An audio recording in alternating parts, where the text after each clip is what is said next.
bank identifiers. These 4-character identifiers have been in existence since the mid-70s, and this is just a simple plot showing the general, showing how many we have left. And we're trying to extend it out to 2028, 2029. The plan fundamentally is that instead of having a PDB ID 1ABC or 7FGZ, is to have an extended one with an accession code that begins with PDB underscore and then 8 characters, 8 numbers and letters that come after it.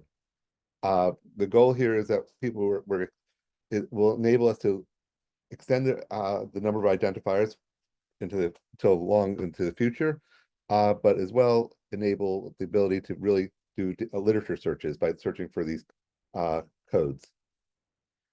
An important thing to note is that when this happens, the legacy PDB format will not be able to be produced for any new entries, and so we encourage people to move towards the master data format, which is the PDBx mmCIF formatted files, and I'll touch on that later, and I can answer questions about that as well.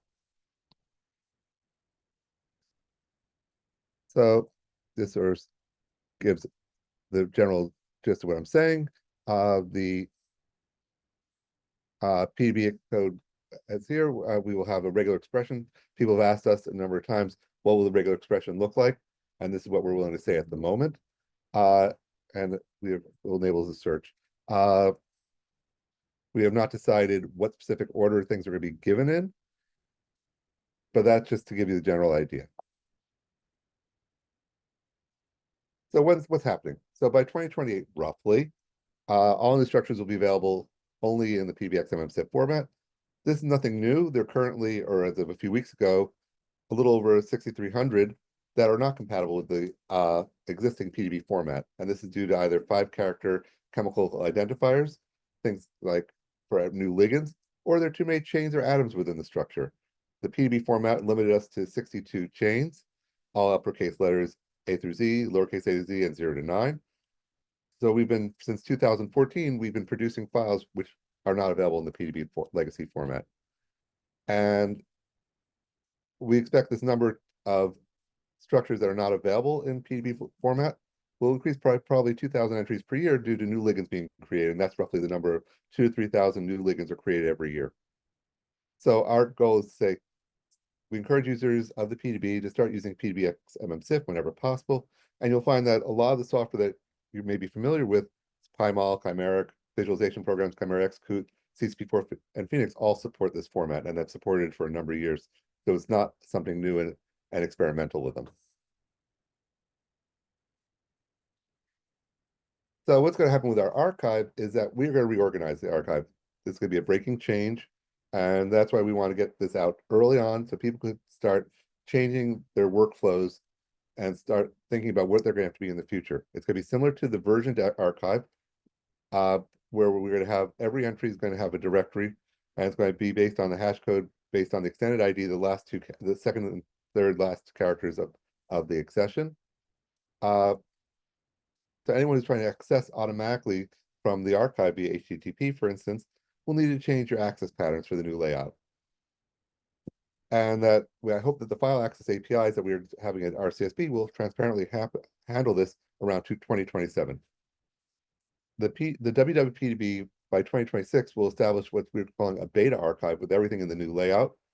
And then the goal is that when 2028 rolls around, or whenever we run out of PDB IDs, this will become the public archive. So this will give you a year or two to test your software and make use of the new layout. So thank you to those who provide questions ahead of time. So I'm going to try to answer some of them, and we'll answer more questions as we go along. Someone want to know, how will the PDB IDs be issued? We expect, current plan is that we'll start with PDB _1 and then a bunch of the number of characters. I can see right now this is the wrong number right there.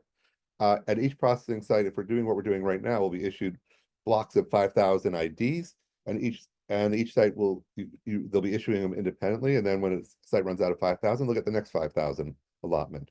That's what I think is going to happen right now. Things may change in the next 2 years.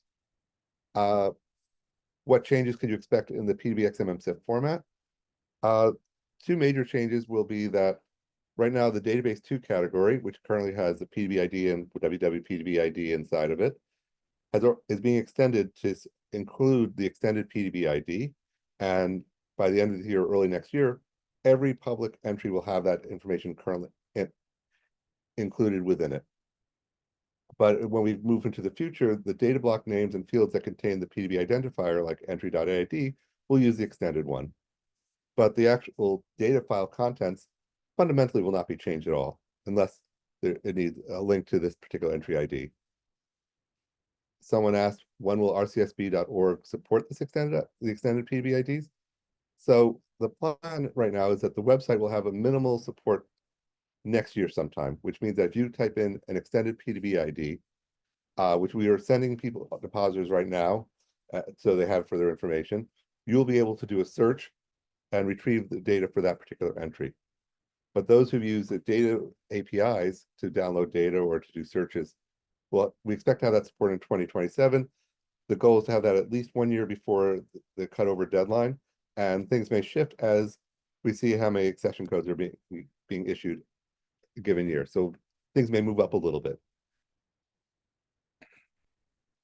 So what is this about this legacy PDB format versus the PDBx mmCIF? So those who have not looked at it, you can see from our download files, you could download a lot of entries in the legacy PDB format file or in PDBx mmCIF.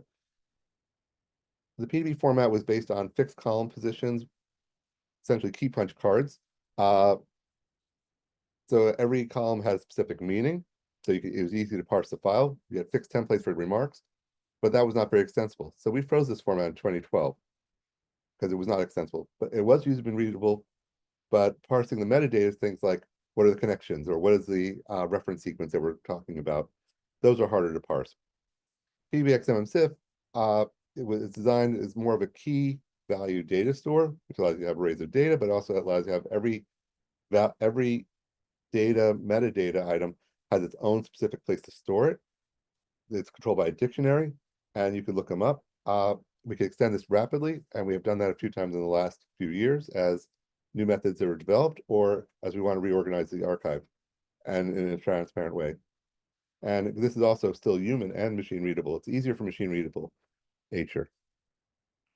So this just for those who've joined us for the binary CIF file presentation earlier this week, this is slide just reminding people that we need you to move to PDBx mmCIF within the next few years, or you'll be left out, so to speak. So question was, what refinement and visualization programs support? Here's a list of things that we know is compatible. So visualization I mentioned earlier. There might be others that we do not know if they support PDBx mmCIF. We have notified a number of visualization software vendors about 3 years ago that this was going to happen. We also notified them because we were extending the number of characters in the chemical identifiers. And I've not heard back from them. I don't know if some of the other visualization software have actually done anything about it. Refinement software, people who may be using it. So Phoenix and RefMax, so with parses before, they're compatible with for the most part, with few limitations. The refinement package CNS or Explorer is not. We have ways of converting files for deposition into a PDBx mmCIF, and if you need help with any of this, you can always write to us, and we'll try to help get you moving in a good direction. And that's all I have to say right now about that, and I'll answer general questions.